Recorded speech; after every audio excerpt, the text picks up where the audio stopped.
ಐಕೂರಾರ್ಯಪ್ರಿಯಂ ಶಿಷ್ಯಂ ಗುರುವರದೇಂದ್ರ ಪದಾರ್ಚಕಂ ಸದಾ ಸುಳಾದಿಪದವಕ್ತಾರಾಂ ಕುಪ್ಪೇರಾಯ ಗುರುಂಭಜೆ.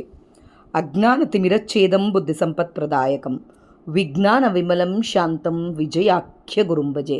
ಶ್ರೀ ವಿಜಯದಾಸಾರ್ಯ ವಿರಚಿತ ಶ್ರೀಕೃಷ್ಣ ಮಹಿಮಾ ಸ್ತೋತ್ರ ಸುಳಾದಿ.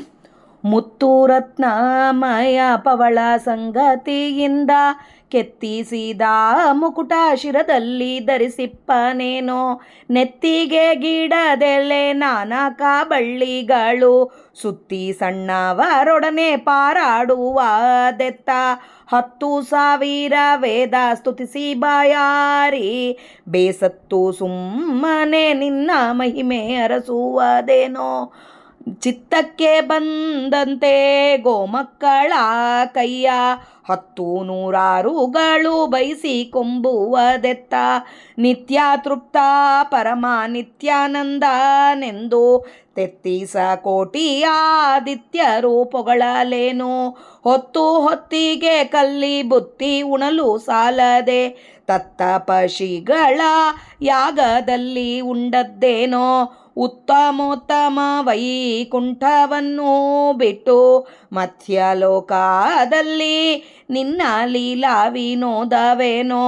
ಸತ್ಯ ಸಂಕಲ್ಪ ಸಿದ್ಧ ವಿಜಯ ವಿಠಲ ನಿನ್ನ ಚಿತ್ತಕ್ಕೆ ಬಂದದ್ದಲ್ಲದೆ ಪ್ರತಿಯುಂಟೆ. ಜನನ ಮರಣ ದೋಷ ವಿದೂರ ಎನಿಸಿಕೊಂಡು ಮೆರೆವದೇನೋ. ಮನುಜ ಕಾಯ ಧರಿಸಿ ದೇವಕಿ ತನುಜನಾಗಿ ಪುಟ್ಟುವುದೆತ್ತ. ವಿನಯಾತ ಸಾಕ್ಷಿ ವಿಜಯ ವಿಠಲ ಅಣುಮಹತ್ತೆ ಗುಣಗಣ ನಿಲಯ. ಧನುಜದಲ್ಲಣನೆಂಬೋ ಘನಪೆಸರು ನಿನಗೇನೋ. ಧನುಜ ಗಂಜಿ ಪೋಗಿ ವನಧಿಯೊಳಗಿಡ ಅಡಗಿದೆ. ಸನಕಾದಿಗಳು ನಿನ್ನ ಬಿಡದೆ ಕಾಯುವುದೇನೋ. ವಿನಯದಿಂದಲೇ ನೀನು ದನಗಾವಿಗೆ ನೆನೆಸಿದೆ. ವನಜ ಭಾವಾದಿಗಳು ನಿನ್ನದಾಗಲವೇನೋ. ಧನಂಜಯಗೆ ನೀನು ರಥವನ್ನು ನಡೆಸುವುದೇನೋ. ವಿನಯೋಜನ ನಾಮ ಸಿರಿ ವಿಜಯ ವಿಠಲ ನೀನು ನೆನೆದಾಟವಲ್ಲದೆ ಅನಿಮಿಷರೂ ಬಲ್ಲರೇ. ಸಿರಿಗೆ ನಿನಗೆ ನೋಡೆ ಎಂದಿಗೆ ವಿಯೋಗವಿಲ್ಲ. ಭರದಿಂದ ರುಕ್ಮಿಣಿಯ ತಂದೆನೆಂಬುವುದೇನೆ ಏನೋ. ಸರಸಿ ಜಾಂಡಗಳೆಲ್ಲ ಹೊತ್ತು ಮಹಾಮಹಿಮನೆ ಗಿರಿಧರಿಸಿದನೆಂದ ಕೀರ್ತಿ ಪಡೆದದೇನೋ. ವರವೇದಂಗಳ ಶರೆ ಬಿಡಿಸಿದ ಧೀರಗೆ ತರುಣೇರ ಬಿಡಿಸಿದ್ದ ಸೋಜಿವೆ ನಿನಗೆ. ಸರಿಯಾದ ದೈವಂಗಳು ಇಲ್ಲದ ಕಾರಣದಿಂದ ಬೆರಗು ತೊರವಿ ಜಗಕ್ಕೆ ಸತ್ವ ವಿಜಯ ವಿಠಲ.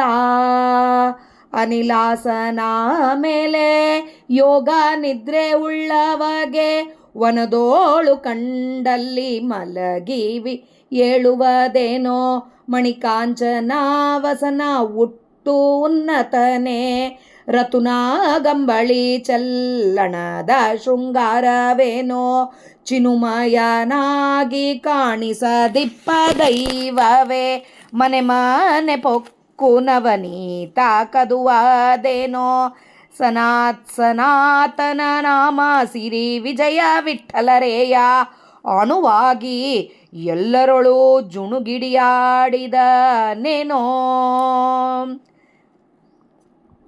ಸ್ವರಮಣ ನೀನಾಗಿ ಸುಖಿಸುವ ದೈವವೇ. ಕರಡಿಯ ಮಗಳನ್ನು ಕೂಡಿದ ಬಗೆಯೇನೋ. ಸುರಪಾರಿಜಾತ ಮಂದಾರ ಪುಷ್ಪ ಮುಡಿದಿಪ್ಪ ಧರಿಸಿದ ಮಾಲಾಗಾರರು ಹಾರುವನು ತಾನೇ. ಶರದಿಯೊಳಗೆ ಬಂದು ಸುದಿಯ ನೆರೆದವನೇ. ಕರದ ನೋರೆ ಪಾಲು ಕುಡಿದ ನೆನೆಸಿದನೇನೋ. ಸುರಚೀರ ನಾಮ ನಮ್ಮ ವಿಜಯ ವಿಠಲ ನಿನ್ನ ಚರಿತೆ ಒಂದೊಂದು ಉಚ್ಚರಿಸಲೆನಳವೇ. ಪರಾಪರಾವ ಪ್ರಾಕೃತ ಶರೀರವೆನಿಸುವುದೇನೋ. ರಮಣನೆಂದು ತೋರಿದವರಿಗೆ ಎನಿಸುವುದೇನೋ. ಹರಿ ನಿನ್ನ ಮಾಯಾಲೀಲೆ ಆವದಾವದಯ್ಯ.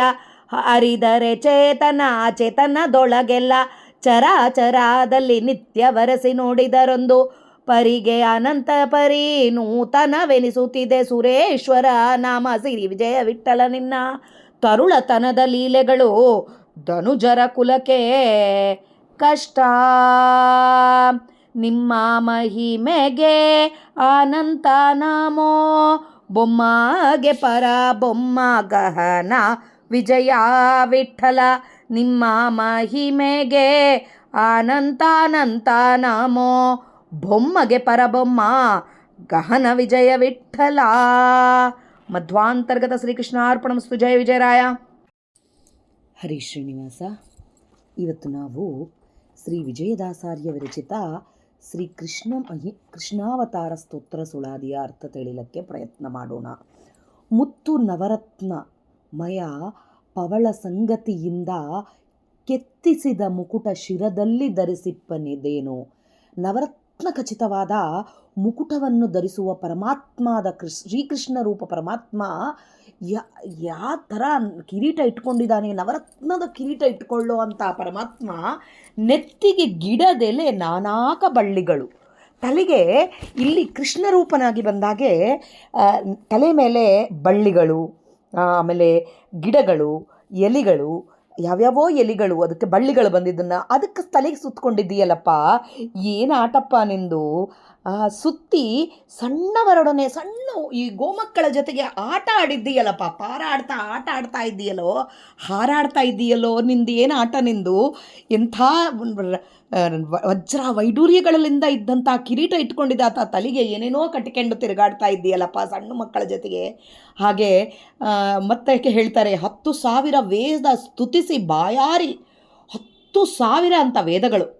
ಇನ್ನು ಅಂದರೆ ವೇದಗಳು, ಅದರ ಉಪವೇದಗಳು ಇವೆಲ್ಲ ಬರ್ತವೆ, ನಾವು ಗೊತ್ತಿದ್ದ 4 ವೇದಗಳಷ್ಟೇ. ಹಾಗೆ 10,000 ವೇದ ಸ್ತುತಿಸಿ ಈ ಎಲ್ಲ ವೇದಗಳು ಸ್ತುತಿ ಮಾಡಿ ಬಾಯಾರಿಕೆ ಆಗಿಬಿಡ್ತಂತೆ ಅವು ವೇದಗಳಿಗೆ. ಆಗಲಿಲ್ಲ ಹೇಳಕ್ಕೆ, ದೇವರ ಗುಣಗಾನಗಳು ಹೇಳಕ್ಕೆ ಆಗವಲ್ದು. ಬೇಸತ್ತು ಸುಮ್ಮನೆ ನಿನ್ನ ಮಹಿಮೆ ಅಪಾರ ಅಂತ ಹೇಳಿಬಿಟ್ರು. ನಿನ್ನ ಮಹಿಮೆ ಅಪಾರ ಆಗದಲ್ಲ, ನಿನ್ನ ಮಹಿಮೆ ಹೇಳಕ್ಕೆ ಆಗದಲ್ಲ, ಅಷ್ಟು ಮಹಿಮೆ, ಅನಂತ ಮಹಿಮೆ ಉಳ್ಳವನು ನೀನು ಅಂತ ಯಾವಾಗಲೂ ಹೇಳೋ ವೇದಗಳಿಗೆ ಕೂಡ ಹೇಳಕ್ಕೆ ಆಗಲಾರ್ದಷ್ಟು ನಿನ್ನ ಗುಣಗಾನಗಳಿದ್ದಾವೆ. ಅಷ್ಟು ಎಲ್ಲರೂ ಸ್ತುತಿ ಮಾಡ್ತಾ ಇರ್ತಾರಪ್ಪ. ಅಂಥದ್ದು ಗೋಮಕ್ಕಳ ಜೊತೆಗೆ ಬೈಸ್ಕೊಳ್ತಾ ಇದ್ದೀಯಲ್ಲೋ, ಆಟದ್ರೊಳಗೆ ಬೈತಾ ಇರ್ತಾರೆ, ಅಲ್ಲಿಗೆ ಹೋಗಬೇಡ ಅಂಬೋದು, ಹೀಗೆ ಬೈತಾ ಇರ್ತಾರೆ. ಹಾಗೆ ಬೈಸ್ಕೊತಾ ಇದ್ದೀಯಲ್ಲಪ್ಪ, ನೀನೇನಪ್ಪ ನಿನ್ನ ಆಟ. ಚಿತ್ತಕ್ಕೆ ಬಂದಂತೆ ಗೋಮಕ್ಕಳ ಕೈಯ 10,100 ಬಯಸಿಕೊಂಬುದೇನೋ. ನಿತ್ಯ ತೃಪ್ತ ಪರಮ ನಿತ್ಯಾನಂದನೆಂದು. ಸ್ವಾಮಿ ನೀನು ನಿತ್ಯ ತೃಪ್ತ, ಎಷ್ಟು ನಿತ್ಯ ಆನಂದ, ಪರಮ ನಿತ್ಯಾನಂದ ಅಂತ ಹೇಳ್ತಾರೆ. ಹೀಗೆ ಮೋಕ್ಷಕ್ಕೆ ಹೋದಾಗೆ ಜೀವಿಗಳು ಕೂಡ ನಿತ್ಯಾನಂದರಿರ್ತಾರೆ. ಆದರೆ ಪರಮ ಮುಖ್ಯ ಆನಂದ, ನಿತ್ಯಾನಂದ ಅಂದರೆ ಸ್ವತಂತ್ರವಾಗಿ ತಮ್ಮ ಆನಂದನ್ನು ತಾವೇ ಅನುಭವಿಸೋರು. ಅದು ಪರಮಾತ್ಮ ಮಾತ್ರ ಹಾಗಾಗೋದು. ಅದಕ್ಕೆ ಪರಮ ನಿತ್ಯಾನಂದ 33 ಕೋಟಿ ಆದಿತ್ಯರು ಪೊಗಳಲೇನು, ನೀನು ನಿತ್ಯ ತೃಪ್ತನು ನಿತ್ಯಾನಂದನು ಅಂತ 33 ಕೋಟಿ ದೇವತೆಗಳು ನಿನ್ನ ಹೊಗಳ್ತಾ ಇದ್ದಾರೆ. ಅಂಥದ್ದು ನೀನು ಇಲ್ಲಿ ಕಲ್ಲು ಬುತ್ತಿ ಉಣ್ತಾ ಇದ್ದೀಯಲ್ಲೋ. ಅದು ಬುತ್ತಿ, ಒಂದು ಬುತ್ತಿ ಅಂದರೆ ರಾತ್ರಿ ಅನ್ನ ಮಾಡಿಟ್ಟು ಅದರೊಳಗೆ ಮೊಸರು ಅದು ಕಲಸಿಟ್ಟು ಬೆಳಗ್ಗೆ ಅದು ಒಂದು ಕಟ್ಟಿಗೆ ಕೋಲಿಗೆ ಕಟ್ಟಿಕೊಂಡು ಹೋಗ್ತಾ ಇರ್ತಾರೆ, ಅದು ಕಲ್ಲು ಬುತ್ತಿ ಅಂತಾರೆ. ಒಂದು ಇದರೊಳಗೆ ಗಡಿಗೆಯಲ್ಲಿ ಕಟ್ಟಿರ್ತಾರೆ ಅದನ್ನು. ಅಂಥ ಊಟ ಸಲುವಾಗಿ ಉಣಲು ಸಾಲದೆ ಅದು ಸರಿ ಹೋಗೋದಿಲ್ಲ ಅಂಥೇಳಿ ಯಾಗದಾಗೆ ಇದ್ದಾಗೆ ಅಲ್ಲಿ ಹೋಗಿ ಕೇಳಿಕೊಂಡು ಯಾಗಕ್ಕೆ ಬೇಕಾಗಿದ್ದ ಅನ್ನನ್ನು ಕೂಡ ಉಂಡಾತ ನೀನು. ಈ ನಿತ್ಯ ತೃಪ್ತ ನಿನಗೆ ಬೇಕೇ ಇಲ್ಲ ಅಂಥದ್ದು ಕಲ್ಲು ಬುತ್ತಿಯನ್ನುಂಡಿ ಇದೆಲ್ಲ ತಿಂದು ಕಲ್ಲಿ ಬುತ್ತಿಯನ್ನುಂಡಿ ಏನಪ್ಪ ನಿನ್ನ ಆಟ. ಉತ್ತಮೋತ್ತಮ ವೈಕುಂಠ ಬಿಟ್ಟು ಎಂಥ ವೈಕುಂಠನ ವರ್ಣನೆ ಮಾಡಿದರೆ ಕೇಳಕ್ಕಾಗದಲ್ಲ ನಮಗೆ, ಅಷ್ಟು ವೈಕುಂಠದ ವರ್ಣನೆ. ಅಷ್ಟು ವೈಕುಂಠನ ಬಿಟ್ಟು ಈ ಭೂಲೋಕದಾಗೆ ಬಂದು ನಿನ್ನ ಲೀಲೆ ತೋರಿಸಿದೆಯಲ್ಲಪ್ಪ, ಏನಪ್ಪ ನಿನ್ನ ಆಟ. ಸತ್ಯ ಸಂಕಲ್ಪ ನೀನು, ನಿನ್ನ ಚಿತ್ತಕ್ಕೆ ಬಂದದ್ದೇ ಆಗ್ತದ. ನೀನು ನಮಗೆಲ್ಲ ತೋರಿಸ್ಬೇಕಾಗಿದ್ದದ. ಏನು ಅಂದರೆ ನಮಗಂತೂ ದೇವರು ಎದುರಿಗಿದ್ರೂ ಗೊತ್ತಾಗಲ್ಲ. ಆದರೆ ದೇವತೆಗಳಿಗೆ ಮೇಲೆ ಅವರು ಎಷ್ಟು ದೇವರ ನಾಮಸ್ಮರಣೆ ಮಾಡಿದ್ರು ಕೂಡ ಒಂದು ಕ್ಷಣಿಕ ಕಾಲ ಮಾತ್ರ ದೇವರು ಕಾಣಿಸ್ತಾ ಇರ್ತಾನೆ. ಆದರೆ ಈ ಮಾನವ ರೂಪದಿಂದ ಕೆಳಗೆ ಇವೆಲ್ಲ ಲೀಲೆ ಮಾಡೋದು ದೇವತೆಗಳು ಅದೆಷ್ಟು ಲೀಲೆ ಮುಗಿಯೋವರೆಗೆ ನೋಡ್ತಾನೇ ಇದ್ರಂತೆ. ಅವರು ನೋಡಬೇಕು ಅಂತಲೇ ಮಾಡಿದಂಗೆ ಅನ್ನಿಸ್ತದದು. ಅಂಥ ಸತ್ಯ ಸಂಕಲ್ಪನ ನೀನು ನಿನ್ನ ಚಿತ್ತಕ್ಕೆ ಬಂದದ್ದಲ್ಲವೇ ಪ್ರತಿಯುಂಟೆ, ನೀನಿಗೆ ಅನಿಸದ ಈ ಥರ ಮಾಡಬೇಕು ಅಂತ, ಅದಕ್ಕೆ ಇದೆಲ್ಲ ನಡೀತಾ ಇದ್ದದಪ್ಪ ಅಂತ ಹೇಳ್ತಾರೆ. ಆಮೇಲೆ ಮಟ್ಟ ತಾಳದ್ರೊಳಗೆ ಜನನ ಮರಣ ದೋಷವಿದೂರ, ಜನನ ಮರಣದಿಂದ ಅಂಥ ದೋಷಗಳೇ ಇಲ್ಲ ನಿನಗೆ, ಜನನ ಇಲ್ಲ ಮರಣ ಇಲ್ಲ ಈ ದೋಷಗಳಿಲ್ಲ ಅಂಥದ್ದು ಅಂತ ಮೆರೆಸ್ಕೊಂಡಿದ್ದಾತ ನೀನು. ಅಂತಾತ ಮನುಜ ವೇಷದ ಆಗಿ ದೇವಕಿಯ ಗರ್ಭದೊಳಗೆ ಬಂದಿದ್ದು ಮಗನಾಗಿ ಹುಟ್ಟಿದ್ದು. ಎಲ್ಲರಿಗೂ ಗೊತ್ತು ದೇವಕಿಯ ಗರ್ಭದೊಳಗಿಂದ ಹುಟ್ಟಿದ್ರೆ ಕೂಡ ಶಂಖಚಕ್ರ ಗದಾ ಪದ್ಮಗಳನ್ನು ಧರಿಸೇ ಅವನು ಬಂದಿದ್ದು. ಆದಮೇಲೆ ಸಣ್ಣ ಮಗುವಾಗಿ ನಮಗೆಲ್ಲ ಮತ್ತು ಕಾಣಿಸ್ತಾನೆ, ಎಲ್ಲರಿಗೂ ಕಾಣಿಸ್ತಾನೆ. ಅಂದರೆ ಆದರೆ ಕೂಡ ಒಂದು ಸಣ್ಣ ಕೂಸಾಗಿ ಬಂದು ನಿನಗೆ ಜನನ ಇಲ್ಲ ಮರಣ ಇಲ್ಲ ಅಂಥದ್ದು ಇವೆಲ್ಲ ನೀನು ಮಾಡಿದ್ದೀಯಲ್ಲಪ್ಪ. ತನುಜನಾಗಿ ಪುಟ್ಟುವುದೆತ್ತ ವಿನಯತಾ ಸಾಕ್ಷಿ, ಎದರಿಗೆ ಬಂದವರನ್ನು ಬಗ್ಗಿಸಿ ಬಿಡ್ತಾನೆ. ವಿನಯತಾ ಸಾಕ್ಷಿ ಅಂತಂದರೆ ತನ್ನನ್ನು ರಕ್ಷಣೆ ಮಾಡ್ತಾನೆ. ತನ್ನ ಎದುರಿಗೆ ಬಂದು ಅವ್ರು ಏನೇ ಮಾಡಿದರೆ ಕೂಡ ಅವ್ರಿಗೆ ತಿಳಿಸಿಕೊಡುವಂತಾತ. ವಿಜಯ ವಿಠಲ ಅಣುಮಹತ್ತೆ ಗುಣಗಣ ನಿಲಯ. ಅಣು ಮಹತ್ತು, ಅಣುವಾಗಿ ಸಣ್ಣ ಅಣುವಾಗಿ ಇರ್ತದ ನಿನ್ನ ಗುಣಗಳು. ಅಣುವಾಗಿನೂ ತೋರಿಸ್ತಿದ್ದಿ, ಮಹತ್ತಾಗಿನೂ ತೋರಿಸ್ತಿದ್ದಿ. ಗುಣಗಣಗಳ ನಿಲಯ ನೀನು, ಎಲ್ಲ ಗುಣಗಳು ಅದರ ನಿಲಯ ನೀನು ಅಂತ ಹೇಳ್ತಾರೆ. ಆಮೇಲೆ ಧನುಜ ದಲ್ಲಣನೆಂಬೋ ಘನಪೆಸರು ನಿನಗೇನು, ಧನುಜರನ್ನೆಲ್ಲ ಕೊಂದು ಬಿಡ್ತಿದ್ದಿ ಅಂತ ಹೆಸರು ನಿನಗೆ. ಅಂಥದ್ದು ಧನುಜಗೆ ಅಂಜಿ, ಜರಾಸಂಧನಿಗೆ ಅಂಜಿ ಸಮುದ್ರದೊಳಗೆ ಹೋಗಿ ಇದ್ದಿದ್ದು ಏನು ಅಂತ ಹೇಳ್ತಾರೆ. ಅಲ್ಲಿ ಎದಕ್ಕೆ ಹೋಗಿದ್ದ ಜರಾಸಂಧ, ಅವ್ರಿಗೆ ಮತ್ತು ಎಲ್ಲರನ್ನ ಒಂದು ಕಡೆ ಕರ್ಕೊಂಬಂದರೆ ಅಲ್ಲೇ ಎಲ್ಲರನ್ನ ಕೊಂದಾಗಬೇಕು ಅಂತೇಳಿ ಅಲ್ಲಿ ಹೋಗಿ ಇದ್ದ. ಆದರೆ ನೋಡಿಸೋದು ಧನುಜರಿಗೆ ಅಂಜಿ, ಜರಾಸಂಧನಿಗೆ ಅಂಜಿ ಹೋಗಿ ನೀ ಸಮುದ್ರದೊಳಗಿದ್ದಾನೆ ಅಂಥೇಳಿ.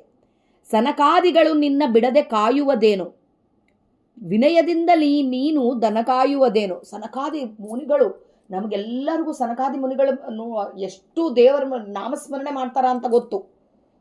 ಅಂಥದ್ದು ಅವರನ್ನ ನೀನು ಕಾಯ್ತಿದ್ದಿ, ನಿನ್ನ ಬಿಡದೆ ಯಾವಾಗಲೂ ನಿನ್ನ ಹಿಂದೆ ಇರ್ತಾರೆ, ನಿನ್ನ ನಾಮಸ್ಮರಣೆ ಮಾಡ್ತಾ ಇರ್ತಾರೆ ಅವರು. ಅಂತಾತ ನೀನು, ಅಂತಾತ ಈ ವಿನಯದಿಂದಲೇ ಈ ದನಗಳನ್ನೆಲ್ಲ ಕಾಯ್ತಾ ಇದ್ದೀಯಲ್ಲೋ ನೀನು ಅಂತ ಹೇಳ್ತಾ ಇದ್ದಾರೆ. ಆಮೇಲೆ ವನಜ ಭವಾದಿಗಳು ನಿನ್ನ ವಾಲಗವೇನು. ಈ ಬ್ರಹ್ಮಾದಿ ದೇವತೆಗಳು ನಿನ್ನ ಸೇವೆ ಮಾಡ್ತಾ ಇದ್ದಾರೆ. ಅಂಥ ಸೇವೆ ಮಾಡೋ ಆತ ಈ ಧನುಂಜಯಗೆ, ಪಾರ್ಥನಿಗೆ, ಅರ್ಜುನನಿಗೆ ರಥವನ್ನು ನಡೆಸಿದ್ದೀಯಲ್ಲಪ್ಪ ನೀನು. ಎಲ್ಲದಕ್ಕೂ ಒಂದು ಕತೆ ಬರುತ್ತೆ. ಎದಕ್ಕೆ ಅರ್ಥ, ಇಲ್ಲಿ ಮೇಘ ಸುರಿಸಿ ಎಲ್ಲ ಮುಳುಗಿ ಹೋಗೋ ಥರ ಮಾಡಿದಾಗೆ ಇದು ಗೋವರ್ಧನಗಿರಿಯನ್ನು ಎತ್ತುತ್ತಾನೆ. ಅವಾಗ ಇಂದ್ರದೇವರು ಬಂದಾಗೆ ನಿನಗೇನು ಬರಬೇಕು ಅಂತ ಇಂದ್ರದೇವ್ರ ಮೇಲೆ ಸಿಟ್ಟಾಗಿಲ್ಲ. ಎದಕ್ಕಂದ್ರೆ ಇದೆಲ್ಲ ತೋರಿಸ್ಬೇಕಾಗಿದ್ದಿರ್ತದ. ಇಂದ್ರದೇವರಿಗೆ ಕೂಡ ಮೋಹ ಕೊಟ್ಟು ತಾನೇ ಮಾಡಿಸಿದ್ದೆಲ್ಲ ಅಂಥೇಳಿ. ಏನು ಬರಬೇಕು ಅಂತ ಕೇಳ್ತಾನೆ ದೇವರು. ಅವಾಗೆ ಇಂದ್ರ ಕೇಳ್ತಾನೆ, ನನ್ನ ಮುಂದೆ ಅರ್ಜುನ ಬರ್ತಾನೆ, ಆ ಅರ್ಜುನನ್ನ ನೀನು ಕಾಪಾಡು. ಅಂದರೆ ಆಯಿತು, ಅವನ್ನ ನಾನು ಬೆನ್ನಟ್ಟೆ ಇರ್ತೀನಿ, ಅವನು ಏನೂ ಆಗ್ಲಾರ್ದಾಗ ನೋಡ್ಕೋತೀನಿ ಅಂತ ಹೇಳ್ತಾನೆ. ಅದಕ್ಕೆ ಆತನ ರಥ ನಡೆಸೋದು ಅಂತಂದರೆ ಏನು, ಮೊದಲು ತಾನೇ ಇಳಿದು ಮತ್ತು ಅದು ಒಂದು ಸ್ಟೂಲ್ ಇರ್ತದಲ್ಲ ಅದನ್ನು ಇಟ್ಟು ಅದು ಬಾಗಿಲು ತೆಗೆದು ಆ ಕಡೆ ಹಿಂದೆ ಯುದ್ಧ ಮಾಡೋರನ್ನ ಇಳಿಸ್ಬೇಕು. ಇದು ರಥ ನಡೆಸೋರ್ದು. ಅಂಥದ್ದೆಲ್ಲ ಮಾಡಿದಾತ. ಅದು ಕೊನೆಗೆ ಅರ್ಜುನನ ಸಲುವಾಗಿ ಇದು ಮಾಡಿದ್ದು. ಅಲ್ಲಿ ಮಾತು ಕೊಟ್ಟ, ಇಲ್ಲಿ ಮಾಡ್ತಾ ಇದ್ದಾನೆ. ಏನಂಥೇಳಿ, ಎದುರಿಗಿದ್ದ ಎಲ್ಲಿವರೆಗೆ ಕೃಷ್ಣ ಇದ್ನೋ ಅಲ್ಲಿವರೆಗೆ ಎಷ್ಟು ಬಾಣ ಬಂದರೆ ಕೂಡ ಅರ್ಜುನನಿಗೇನೂ ಆಗಿಲ್ಲ.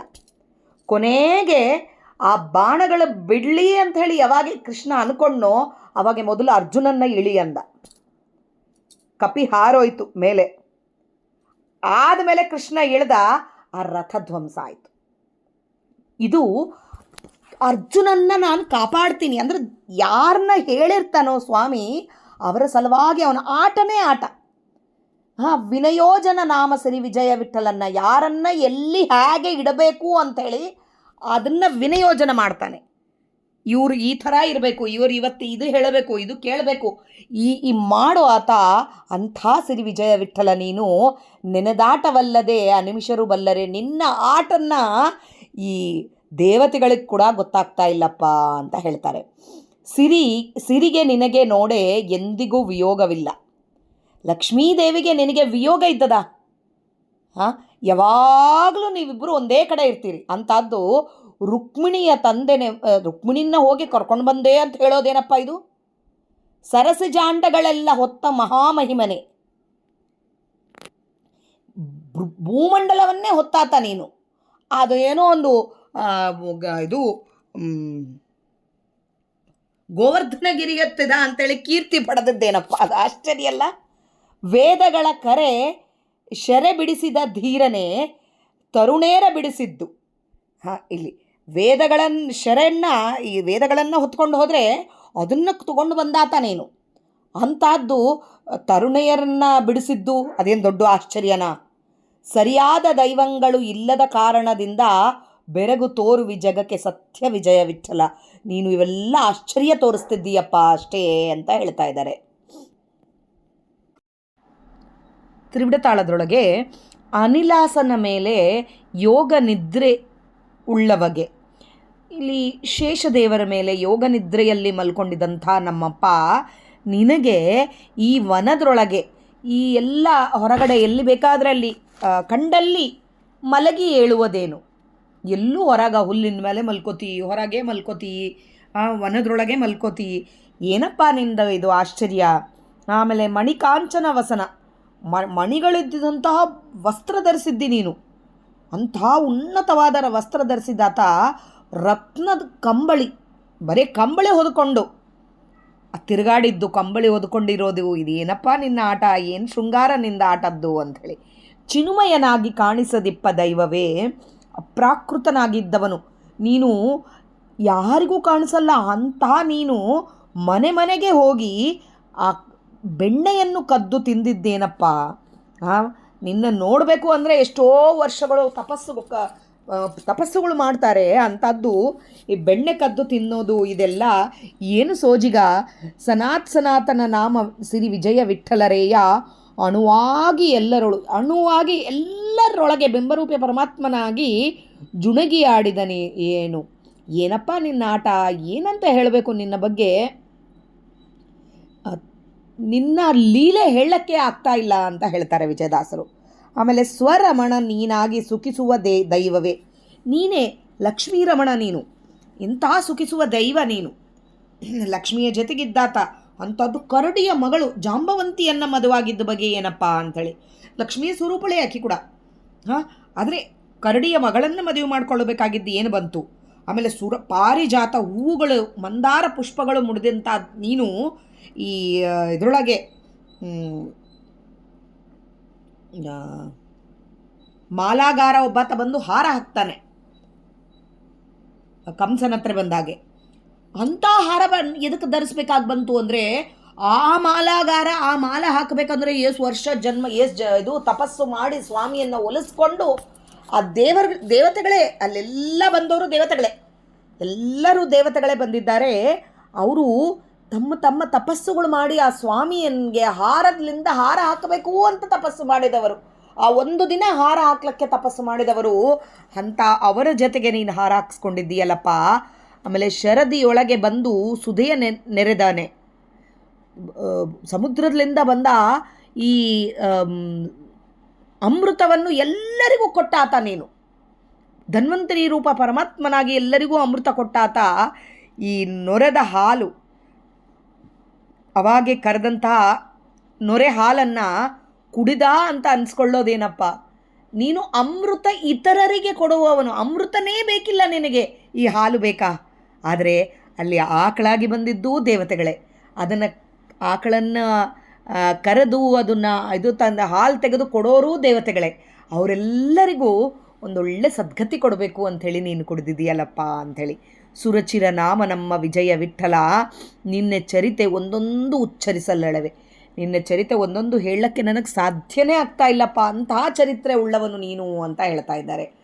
ಪರಾಪರಾವ ಪ್ರಾಕೃತ, ಪರಾತ್ಪರ ಅಂತ ಕೂಡ ಅನ್ಬೋದು. ಪ್ರಾಕೃತ ಶರೀರವೆನಿಸುವುದೇನು? ಎಂಥ ನೀನು ಲಕ್ಷ್ಮೀದೇವಿಗೆ ಕೂಡ ಮಿಗಿಲಾದವ ನೀನು. ಅಂತಾತ ನಿನಗೆ ಈ ಪ್ರಾಕೃತ ಶರೀರ, ಒಂದು ಶರೀರ ಅಂತ ಇಟ್ಟುಕೊಂಡು ಹುಟ್ಟಿದ್ದು, ಅದ್ರ ಸರಿಗೆ ನಡೆದಿದ್ದು, ಎಲ್ಲರ ಜೊತೆಗೆ ಹೋಗಿದ್ದು, ಮಾತಾಡಿದ್ದು, ಏನಪ್ಪ ಇದು ಆಶ್ಚರ್ಯ. ಚರಾರ್ ರಮಣ ರಣನೆಂದು ತೋರಿದವನಿಗೆ ಎನಿಸುವುದೇನು? ಈ ಎಲ್ಲ ಮಾಮೂಲಾಗಿ ಎಲ್ಲ ಚರಾಚರ ಯುಗದೊಳಗೆ ಎಲ್ಲ ಜೊತೆಗೆ ನಡೆದಿದ್ದು ಇವೆಲ್ಲ ಏನು ಸೋಜಿಗಪ್ಪ? ಹರಿನಿನ್ನ ಮಾಯಾ ಲೀಲೆ ಆವದಾವದಾವದಯ್ಯ. ಏನಂತ ಹೇಳಬೇಕಪ್ಪ ನಿನ್ನ ಮಾಯ, ಏನಂತ ಹೇಳಬೇಕು? ಎಷ್ಟು ಮಾಯೆ ನೋಡ್ರಿ. ಎಂಥ ಎಂಥ ಕಿರೀಟ ಇಟ್ಕೊಳ್ಳೋನು ಬರೇ ಬಳ್ಳಿಗಳು ಇಟ್ಕೊಂಡಿದ್ದಾನೆ. ಎಂಥ ಊಟ ಮಾಡುವವನು, ಅವನಿಗೆ ಏನು ಬೇಕಂದರೆ ಅದು ನಿತ್ಯ ತೃಪ್ತ, ಅವನಿಗೇನು ಬೇಡ ಅಂಥದ್ದು ಕಲ್ಲು ಇದು ಬುತ್ತಿ ತಿಂದಿದ್ದಾನೆ. ಕಲ್ಲಿ ಬುತ್ತಿ ಅಂಥೇಳಿ ಏನೋ ಎಷ್ಟೆಲ್ಲ ತನ್ನ ಹೊಗಳ್ತಾ ಇರ್ತಾರೆ, ಅಂಥದ್ದು ಸಣ್ಣ ಮಕ್ಕಳ ಜೊತೆಗೆ ಬಯಸ್ಕೊಂಡಿದ್ದಾನೆ. ಜನನ ಮರಣಗಳೇ ಇಲ್ಲ ಅಂತಂಬವನು ಒಂದು ತಾಯಿ ಹೊಟ್ಟೆಲಿಂದ ಹೊರಗೆ ಬಂದಿದ್ದೀನಿ ಅಂತ ಒಂದು ಸಣ್ಣ ಕೂಸಾಗಿ ಬಂದಿದ್ದಾನೆ. ಎಲ್ಲರ ಜೊತೆಗೆ ಹೋರಾಡಿ ಗೆಲ್ಲಬಲ್ಲ ಅಂಬುವನು ಕೆಳಗೆ ಸಮುದ್ರದ ಕೆಳಗೆ ಹೋಗಿ ಜರಸಂದನ ಅವರೆಲ್ಲರನ್ನ ಬಂದು ಅಲ್ಲೇ ಹಠ ಮಾಡಬೇಕು ಅಂತೇಳಿ ಅಲ್ಲಿ ಹೋಗಿ ಅಡಗಿ ಬಚ್ಚಿಟ್ಕೊಂಡಿದ್ದಾನೆ ಅಂತ ಹೆಸರು ತಂದ್ಕೊಂಡಿದ್ದಾನೆ. ಏನಂತ ಹೇಳಬೇಕು? ಎಲ್ಲರಿಗೆ ಪಾಲನೆ ಮಾಡೋ ಆತ ಒಂದು ಅರ್ಜುನನಿಗೆ ಸೇವಕನಾಗಿ, ಒಂದು ರಥ ಸಾರಥಿಯಾಗಿ ಇದ್ದದ್ದು. ಎಷ್ಟಂತ ಹೇಳಬೇಕಪ್ಪ ನಿನ್ನ ಬಗ್ಗೆ. ಯಾವತ್ತಿಗೂ ನಿನಗೆ, ತಾಯಿಗೆ, ನಮ್ಮಮ್ಮನಿಗೆ ಯಾವತ್ತಿಗೂ ವಿಯೋಗನೇ ಇಲ್ಲ. ಅಂಥದ್ದು ಹೋಗಿ ಎಲ್ಲೋ ರುಕ್ಮಿಣಿನ ಕರ್ಕೊಂಡು ಬಂದೇ ಅಂತ ಹೇಳ್ಕೊಳ್ಳೋದು, ಅದು ಏನಂತ ಹೇಳಬೇಕು? ಇಡೀ ಬ್ರಹ್ಮಾಂಡವನ್ನು ಹೊತ್ತು ನಿಂತಾತ ನೀನು. ಅಂಥದ್ದು ಆ ಗಿರಿಯ ಹೊತ್ತು ಇಡೋದು ಏನು ದೊಡ್ಡ ಸೋಜಿಗೆ ಅಲ್ಲ. ಅದೇ ಥರ ಇದ್ರಾಗೆ ಹಾವನ್ನು ಶೇಷದೇವರ ಮೇಲೆ ಮಲ್ಕೊಂಡಿದ್ದಾತ, ಎಲ್ಲಿ ಬೇಕಾರಲ್ಲಿ ಮಲ್ಕೊಂಡಿದ್ದು ಹೇಳ್ತೀಯಲ್ಲೋ. ಏನು ನಿನ್ನ ಆಟ ಹೇಳಕ್ಕೆ ಆಗ್ತಾ ಇಲ್ಲ. ನಿನ್ನ ಲೀಲೆಗಳು ಅಪಾರ. ಚರಾಚರ ನಿತ್ಯ ನೋಡಿದರೆಂದು ಪರಿಗೆ ಅನಂತ ಪರಿ ಅನ್ನಿಸ್ತಾ ಇದ್ದದಂತ, ಹೊಸ ಅನ್ನಿಸ್ತಾ ಇದ್ದದ. ಏನು ನಿನ್ನ ಲೀಲೆಗಳು ನೂತನ ಅನ್ನಿಸ್ತಾ ಇದ್ದದ.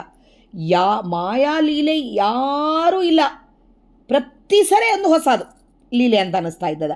ಸುರೇಶ್ವರ ನಾಮಸರಿ ವಿಜಯ ವಿಠ್ಠಲ ನಿನ್ನ ತರುಳತನದ ಲೀಲೆಗಳು, ಈ ಲೀಲೆಗಳು ಏನಿದ್ದಾವೋ ಈ ಧನುಜರ ಕುಲಕ್ಕೆ ಕಷ್ಟ ಅಂತ ಹೇಳ್ತಾರೆ.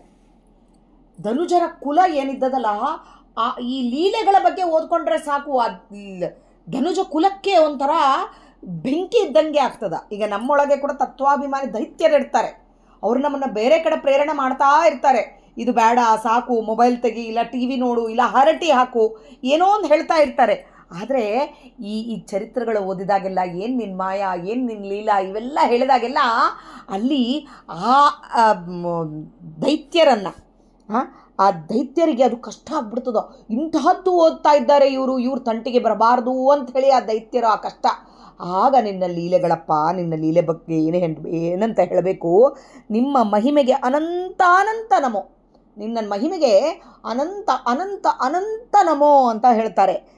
ಬೊಮ್ಮಗೆ ಪರಬೊಮ್ಮ, ಬ್ರಹ್ಮನಿಗೆ ತಂದೆ, ಗಹನ ವಿಜಯ ವಿಠಲ ಆದಂಥ ವಿಜಯ ವಿಠಲ. ನಿನ್ನ ಮಹಿಮೆ ಬಗ್ಗೆ ಹೇಳಕ್ಕೆ ಸಾಧ್ಯನೇ ಇಲ್ಲ. ಇವೆಲ್ಲ ನಾವು ನೆನೆಸ್ಕೊಂಡು ಖುಷಿ ಪಡ್ತಾ ಹೋಗ್ತಾ ಇರಬೇಕು. ನಮಗೆ ಜೀವನದೊಳಗೆ ಯಾವತ್ತೋ ನಾವು ಕೂಡ ಎಲ್ಲೋ ಒಂದು ಕಡೆ ದೇವರಿದ್ದಲ್ಲಿ ನಾವು ಹೋಗಿ ಇದ್ದು ಅವನ ಪಾದಗಳನ್ನು ಸೇವೆ ಮಾಡಿಕೊಳ್ಳೋಣ ಅಂಥೇಳಿ ಬೇಡ್ಕೊಂಬೋಣ. ಹಾಗೆ ನಿತ್ಯ ದೇವರ ಈ ಸುಳಾದಿಗಳನ್ನು ವಿಜಯದಾಸರ ಅಂತರ್ಗತ ಆ ಸ್ವಾಮಿ ಏನೇನು ನುಡಿಸ್ತಾನೋ ಅದನ್ನೆಲ್ಲ ಹೇಳಕ್ಕೆ ಪ್ರಯತ್ನ ಮಾಡೋಣ. ಇದರಲ್ಲಿ ನನ್ನದೇನೂ ಇಲ್ಲ, ನನ್ನ ಒಳಗೆ ನಿಂತು ಸ್ವಾಮಿ ಏನು ನುಡಿಸಿದ್ದಾನೋ ಅದು ಹೇಳಕ್ಕೆ ಪ್ರಯತ್ನ ಮಾಡಿರೋದು. ಏನಾದರೂ ತಪ್ಪುಗಳಿದ್ದಲ್ಲಿ ಕ್ಷಮಿಸ್ರಿ. ಮಧ್ವಾಂತರ್ಗತ ಶ್ರೀಕೃಷ್ಣಾರ್ಪಣಮಸ್ತು. ನಾಹಂಕರ್ತ ಹರಿಕರ್ತ. ಜಯ ವಿಜಯರಾಯ.